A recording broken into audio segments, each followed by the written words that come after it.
What's up everybody? We haven't done a Mass Effect DLC review in a while, so let's talk about a fan favorite, Mass Effect 2's Lair of the Shadow Broker. When I first played through Mass Effect 2, I was confused as to why Liara was essential in an NPC. Wasn't she an important character in the series? Like, what's going on here? It wasn't until my third playthrough that I realized that her story was relegated to DLC. It's through this DLC that you learn why Liara was so determined to hunt the Shadow Broker down, and how Shepard ended up with Cerberus in the first place. But before we get into the video, if you guys could subscribe to the channel, I would greatly appreciate it. Now, let's go ahead and get into this. After you complete the mission on Horizon, you'll receive a message from Cerberus. The message basically says that Liara has been hunting the Shadow Broker for a few years now, and they don't mind helping her out. They discovered some information that may give Liara a lead to find the Shadow Broker's base of operations. Of course, we want to help her girl out, but when we meet Liara on Ilium, you'll notice quickly that she's changed quite a bit. She went from this naive bookworm to a hardened information broker. This interaction when you step into her office says a whole lot. Live without. Have you faced an Asari commando unit before? Few humans have. I'll make it simple. Either you pay me, or I flay you alive. With my mind. You can ask her how she's doing and she'll mention that she has some things to take care of. This will start the Observer's Hive quest, where she'll have you hack at some terminals to find the person known as the Observer. Come to find out, the Observer is Nyxeris, the assistant outside her office. She's been given Liara misinformation and is an agent of the Shadow Broker.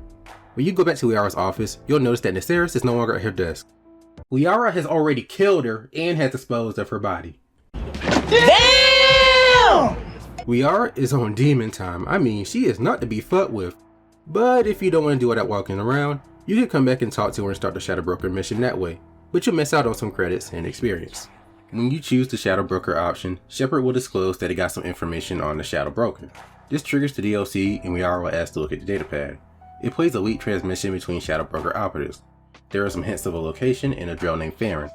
Farron is an information trafficker and he's a friend of Liara's. He helped her recover Shepard's body from the Collectors.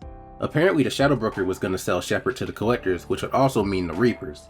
This story plays out in the Redemption comic series, but I'm going to give y'all an overview of the matter. Liara goes to Omega to meet up with Farron, who was her contact on this hood-ass rock. He was working for the Shadow Broker at first, but upon learning the Shadow Broker's plan to hand Shepard over to the Collectors, he decided to betray the broker and work with her legit. While running away from the Mercs, they happened to run into Miranda and some Cerberus operatives. Cerberus was there looking for Shepard's body so that they could revive the fallen soldier. Seeing that they have a common goal, they all work together to get Shepard's body back. They succeed, but Miranda tells Liara that they might not be able to restore the corpse as the body was in far worse condition than expected. Because of this, Liara was hesitant to give Shepard's body to Cerberus as she felt resurrecting them was wrong. But she decides to anyway. She wasn't ready to let Shepard go. Plus, the galaxy was going to need them. As we all know, Project Lazarus worked and Shepard is alive and kicking, and shooting. As far as Farron goes, he sacrificed himself to save Liara and ended up being a prisoner on the Shadow Broker's ship. This is what drives Liara for most of Mass Effect 2. She wants to save her friend, but she has to move carefully as she made an enemy of the Shadow Broker by giving Shepard's body to Cerberus. Shepard has some guardian angels because if the Collectors got their hands on his body, it would have been game over. After Liara finishes looking at the datapad, she has time to think and prepare her next move. Shepard will ask to help, and they agree to meet at her apartment later on. However, when they get to her apartment, we stumble into a crime scene where we meet a Spectre, Tala Vasir. She's the first Spectre we've seen since Nihilus at the beginning of 1. She was there analyzing the crime scene. Someone tried to assassinate Liara. They failed because she had kinetic barriers outside her windows that stopped the bullet to some degree. I guess she figured someone was going to try her at some point, especially because of what she's done and who she's after. She's super lucky because whatever weapon that assassin had, it still cracked the glass, kinetic barriers and all. Shepard tells Vasir that Liara was following a lead on the Shadow Broker, and Vasir says that after the shooting, she stayed around for a few minutes, so whatever she was doing had to be important. However, she had no luck in tracking her down. Since Liara was expecting Shepard, she would have left a message, and she did. The picture of the Normandy in her bedroom is keyed to Shepard's ID. When they touched it, it changed to a picture of a Prothean dig site. That clue gives the player the idea to look at Prothean items Liara has around the house. When Shepard touches the Prothean relic, a tray pops out and reveals a backup disk. Vasir and Shepard look at the data, and it shows a discussion between Liara and the Solarian information broker, Sakat. Liara is supposed to be meeting this dude at the Barrier Frontiers office in the Dracon Trade Center. However, not soon after we get there, the place is blown to hell by the Shadow Broker's army.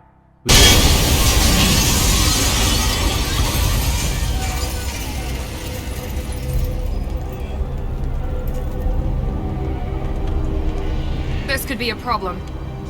Vasir and Shepard split up with Shepard approaching from the ground floor and Vizier taking the skycar to approach from the top. With any hope, Liara and Saket will still be alive. When you get inside, it's absolute carnage. Bodies everywhere, offices destroyed. It isn't pretty. It doesn't take you too long until you meet the Shadow Broker's army, and these guys are about the same as your usual mercs, but these guys love to throw flashbangs. Unfortunately, Saket is gunned down and Vizier kills the merc in the office. However, something about this doesn't feel right. We catch up to Vizier and she says that if she was a few seconds faster, she could have stopped him. Shepard checks Saket's body, but they don't find the data. Vizier will ask if we found Liara's body, and that's when Liara shows up drawing her gun at Vizier. Vizier has been playing us. She works for the Shadow Broker. She broke into Liara's apartment after the shooting, and since she didn't know where Liara was headed, she used us to find her. Once she had her location, she ordered the Shadow Broker's army to bomb the building to take her out. Then she found Saket, took his data, and killed him, and then killed the merc to make it seem like she arrived late. Guess what?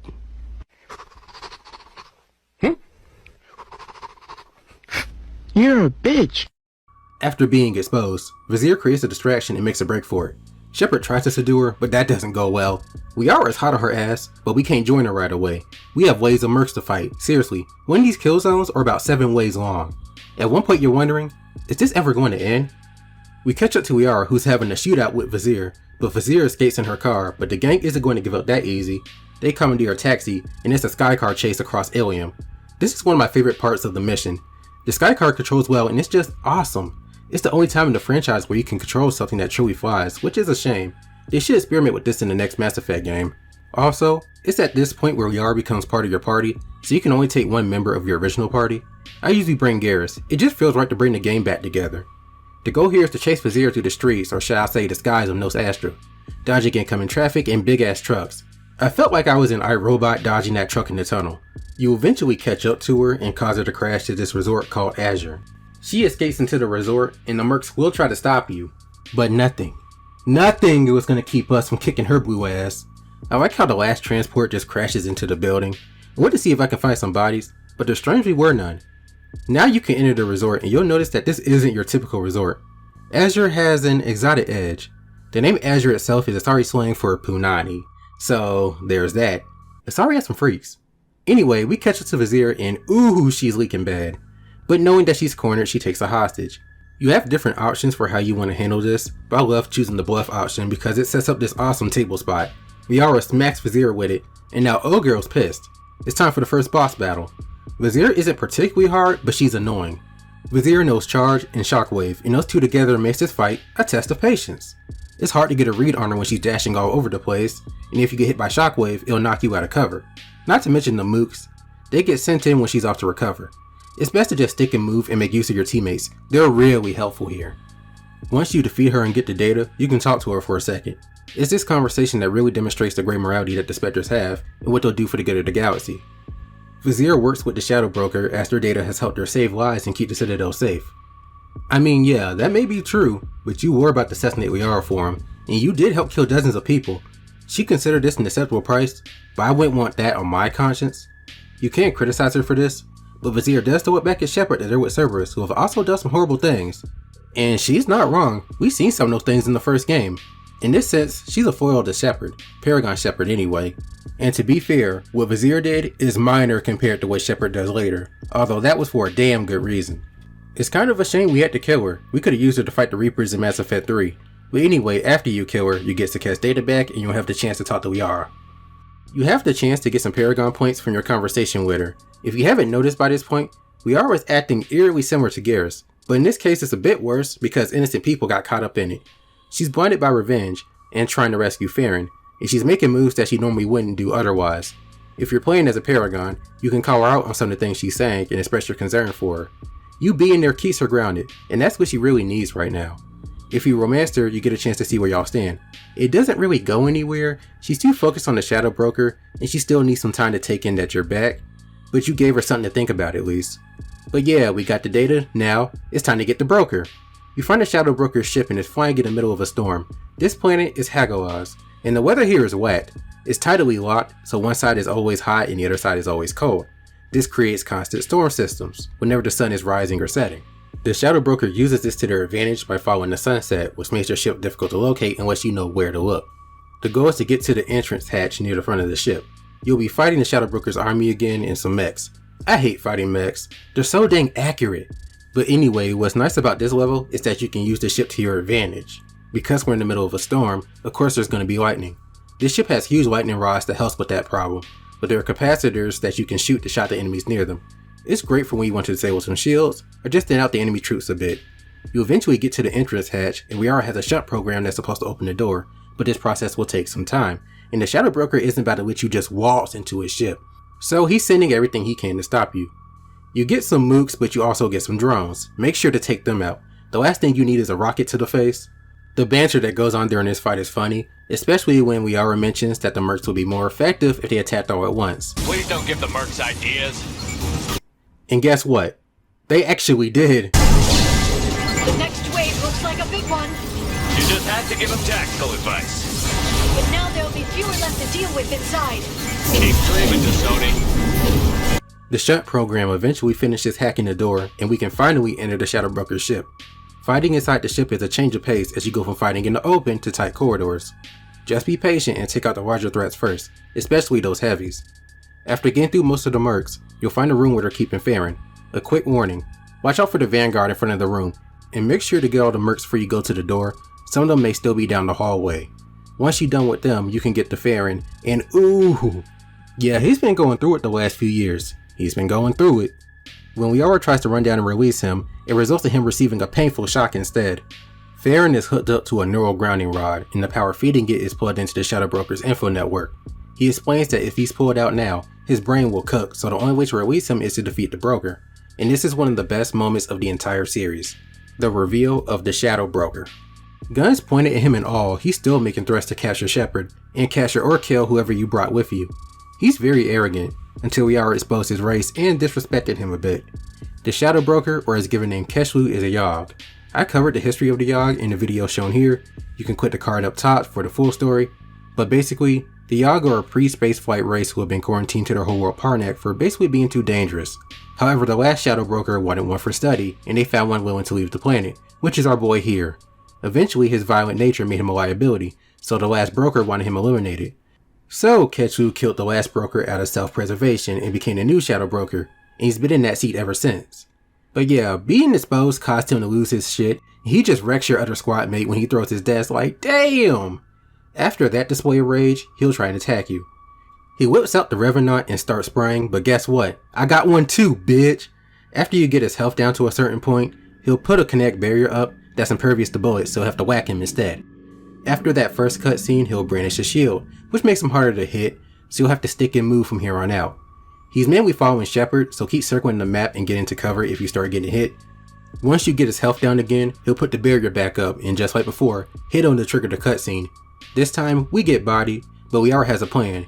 If you get him to bring the shield up again, she will destroy the barrier generator, and all that energy will flow into the Shadow Broker, completely annihilating him. After you defeat him, the other operatives will chime in requesting updates. Liara reassures them and decides to become the new Shadow Broker, as his network could be a very valuable resource. With her mission finally finished, she starts to break down. 2 years of searching, mourning. It's all over. And she had you there to comfort her. After she collects herself, Liara says that she'll use the Shadow Broker's resources to help Shepard fight against the Reapers. It's a shame she doesn't come with you, but this is a DLC mission after all, so you say your goodbyes and head out, ending the DLC. However, after the debriefing screen, you can go right back in and check out the Shadow Broker's ship. You can read dossiers on your friends and associates. They contain extranet activity, purchases, search histories, those type of things. You can get weapon shipments, investment opportunities, locations of mineral-rich planets. There's a lot of things here that will be beneficial to you. You can talk to Farron, who's recuperating in the back room. I'm glad he's doing okay, but before you go, talk to Liara. You can ask Liara how she's doing and y'all talk about the Shadow Broker's resources and more importantly, that the Broker knew about the Reapers. He did contribute to the cause in Mass Effect 1 by helping to expose Saren, and he knew about the fate of the Protheans too. He was looking for a way to survive. I don't blame him, but the Collectors? Nah, I wouldn't risk that. After the end of y'all's conversation, you can invite Liara back to the Normandy. She catches up with the old crew, and she gives us back our dog tags. I would have been smiling like, wow, thank you, girlie. You get some unique dialogue if you say the DLC until after you defeated the Collectors. If you were in a relationship with Liara before, you can rekindle it here, but the reality is that the Reapers are coming, and there's no telling if one or both of y'all are going to make it out alive. So if you decide to continue the relationship, well, that's just one chance that you're willing to take. After you give her that good shiz, she'll head out thanking you for everything, but we should be thanking her for helping us have a second chance at life. Y'all, what can I say? This DLC was amazing. It had action, some banter, it was emotional. I always enjoy playing this one. The only thing that irked me was the mercs flashbangs and where they would spawn at times. Sometimes that would lead to you getting snuck.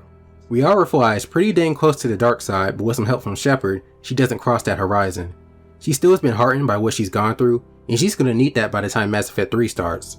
Vizier was an awesome villain, and the reveal of the Shadow Broker was amazing. The Yaga are a race of violence and intelligence, and that's displayed through the Broker. Although he did put our other squad mate to sleep, but we really didn't need them anyway. Thank you for watching, guys. Feel free to like, comment, and subscribe, and I'll see y'all in the next one. Peace. DJ Sonic 3.